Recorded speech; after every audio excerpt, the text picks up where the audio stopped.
Hi Pascal, it's very nice to see you here in Kiev, in Ukraine. Can you just explain why did you decide to go to Ukraine? What's your purpose? I have several reasons to come here. First of all, I've built in 6 years, I think, a very strong relationship with Ukraine by publishing in East, for example. So I feel also very much emotional connected, but also in a way responsible. At least three things. is one, I'm preparing a research grant for Europe. It's called Horizon. And for this grant, the call was sent out already a year ago, before the war, so it's nothing to do with that. But the main question was, how can cultural space develop political engagement, democracy? Yeah, this is something what I do already for 20 years, this kind of research relating culture to politics and civil society of it. I think it's very necessary. So I'm now here, very concrete, to have contacts with universities, with cultural organizations, to see if they can be partners in this research. So that's a basic, this is my academic professional life. Second thing what I'm doing is, and it's very much related, is I work with a research team in Belgium. It's called the Culture Commons Quest Office. We are with, I think, 33 people now.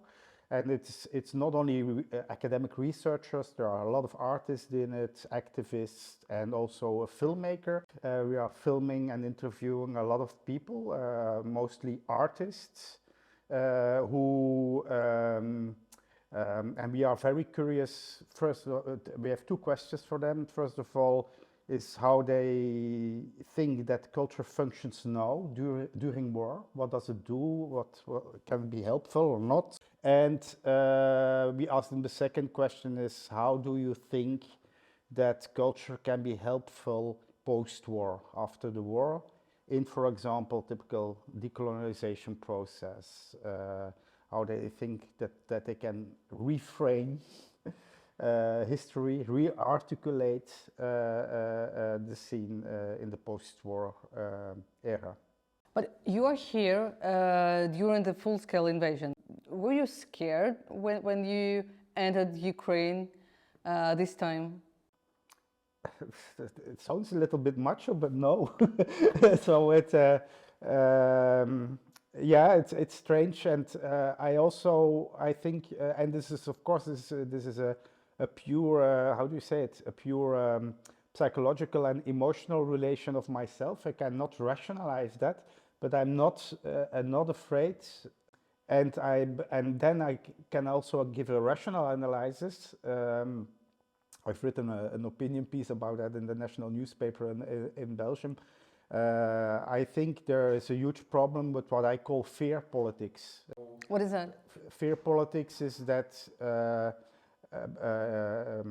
people are made fear by media, by politics, etc.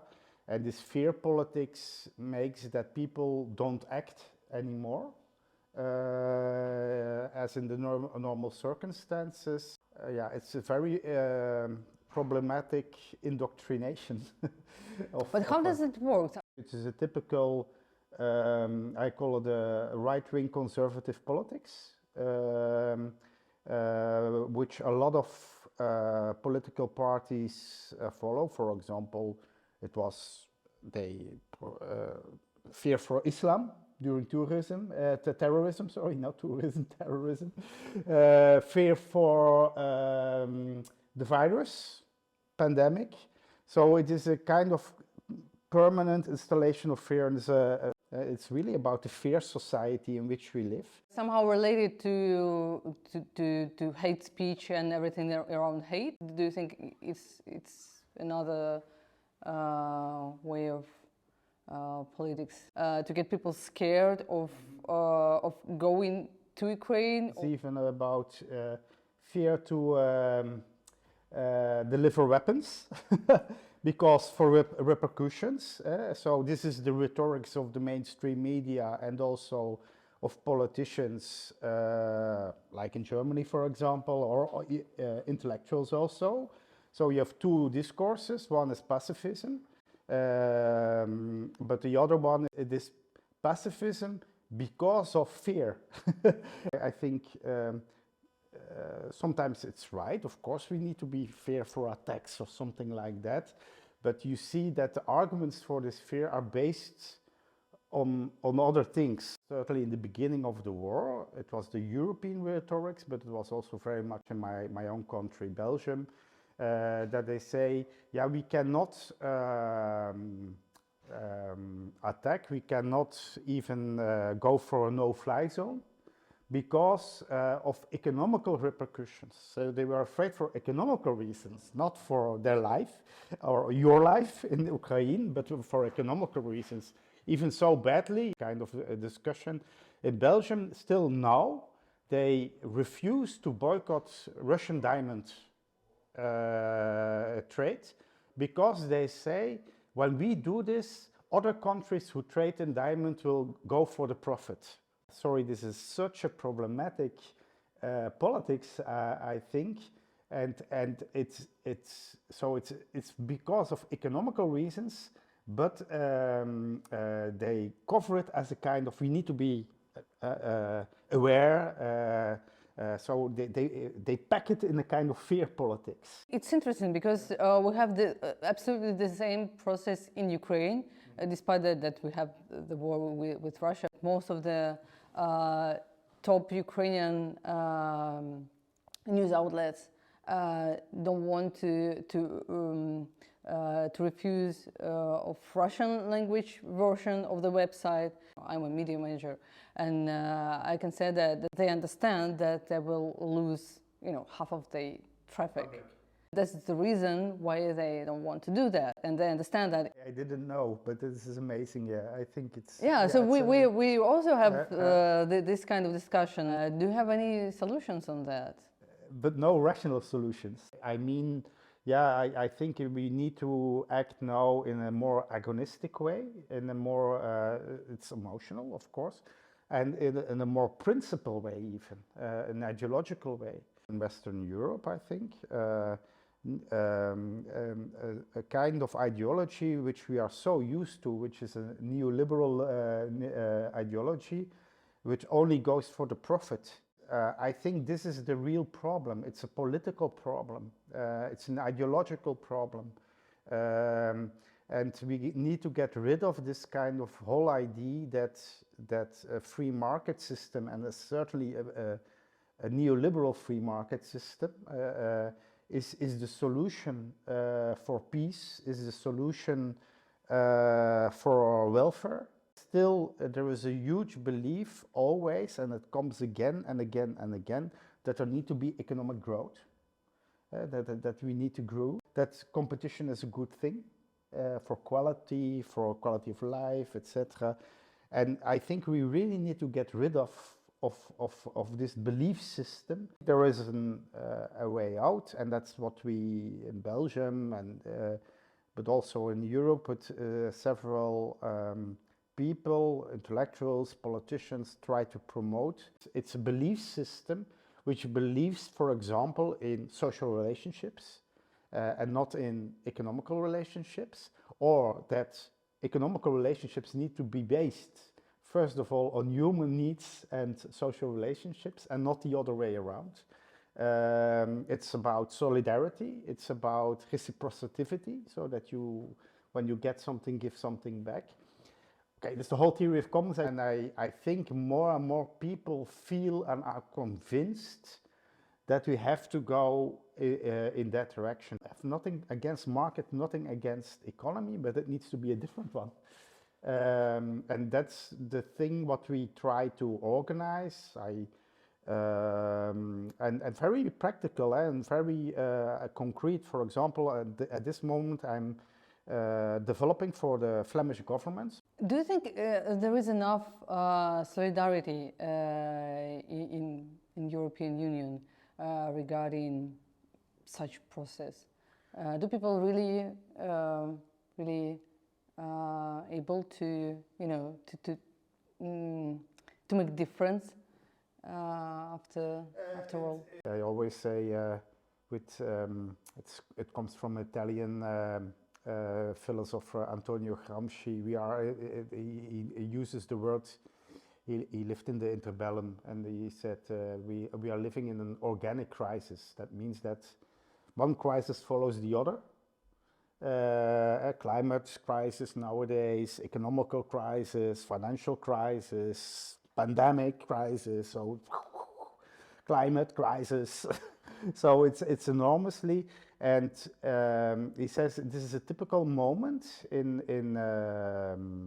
history that we see that the system in which we all believed is still functioning. But we see also that it doesn't work anymore. But we continue acting because we have no idea of something else. And I think because of those crises, again and again, people are more and more aware. So many times I spoke to people in the West, not only Europe, in the US, about the support for Ukraine. And I've heard many concerns about their fear of given weapons, that it can lead to the to the war with, not only in Ukraine, right, outside of Ukraine. What do you think can reassure people that this kind of fear is irrational, that support for Ukraine means not the war but peace at least, and that it can put an end to the dictatorship and this whole invasion. What works for people in Europe? I have huge discussions with good friends and people who let's say have even the same ideological position as them, that they for example, they have young children, they have fear for the bomb, and the only thing what I answer then to them is, but first of all, the war is already escalated, and second, how many dice do you want before you recognize that it is escalated? How many deaths do you want? Keep on with this policy or this politics. That means that we go to a kind of compromise. And I'm afraid then, let's say, and then we have a kind of, we'll call it, break in the war, that it stops for a while. We need a serious peace in this region, and a reframing, so consequences also decolonization, etc. Do you think that cultural diplomacy works? Exhibitions with Ukrainian artists, does that kind of stuff works to raise awareness on the war or to explain something about the war? Yeah, definitely is.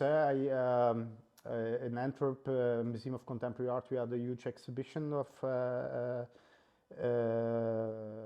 Ukrainian art. So it makes, what is important for that, I think, I mean then for Western Europe, is that it brings Ukraine and also Ukraine culture closer to us. Also films which are made and mainstream media, even documentaries, etc. I think it's very necessary to give a positive answer to the decolonization process. Because I'm not a specialist in Ukraine culture, but I think the Russian culture was here so dominant. Russian language, for example, and Russian language, it's like what colleagues of mine here said. Yeah, it's only 3 months ago that we stopped speaking Russian with each other. And of course that's symbolic and it's very important. So my question is, the decolonization process, we push out the whole Russian culture, there will be also a huge gap, and this needs to be filled in. positively, because decolonization is negative. It's a negative process. And I think there is a huge task for artists, etc., to redefine, to re-articulate, to fill the gap. For example, what can be the alternative? Certainly artists and intellectuals I speak here, they see also what is going wrong now in the West. Also politicians take lessons of what goes wrong and then come up with another system, a third way. Call it between communism and capitalism. But I don't know how it looks like, but I think this is very important, and I think it needs to start. That's very important, I think. Not from government and politics, it needs to start with civil society, to build up a very strong civil society. Talking about decolonization, when activists try to, they cancel, Russian products, like, I don't know, Swan Lake or Pushkin or Dostoevsky. What do you think about that? Does it work? Does it do some kind of a damage? I think it's a good thing. At this moment in wartime, we need to take sides. And also, for example, I know from the Museum of Contemporary Art, it's just one example in Antwerp, they decided to break all the official relationships with Russia. But they stay in contact. And that's also important, I think. Officially, indeed, boycott everything. But don't forget, even when it is very weak, there is also an opposition in Russia. And I think also we need to, at a certain moment, we need to help them also that there are people who are thinking different in the system. Maybe they don't raise their voice enough at this moment, etc. There is opposition in the Kremlin. I hope that they get a push also to make a coup in their own country. And then we have to support. We have to also, how do you say it? We have to not only decolonize Ukraine, we need to also develop a kind of other culture. But at this moment, I boycott and weapons. So also boycott culture. In Ukraine, there is a frequent expression that the culture is out of date during the war. Can you describe your feeling? What is the role that culture plays during the war? First of all, start with defining then what this culture is. So, culture and art is not the same. That's for me very important to say. Of course, art plays a very important role in that, because it is a meaning giver. It gives meaning to culture and can change. When, for example, when you read for the first time in your life a novel about gay relationships, you get another perspective. You see that other people can give meaning to love relationship in other ways. That's how art works for me. So in that sense, I think culture is definitely not outdated. It has a fundamental role to play in redesigning the nation, redesigning a country, and again, related to my former question, to fill in the gap after decolonization.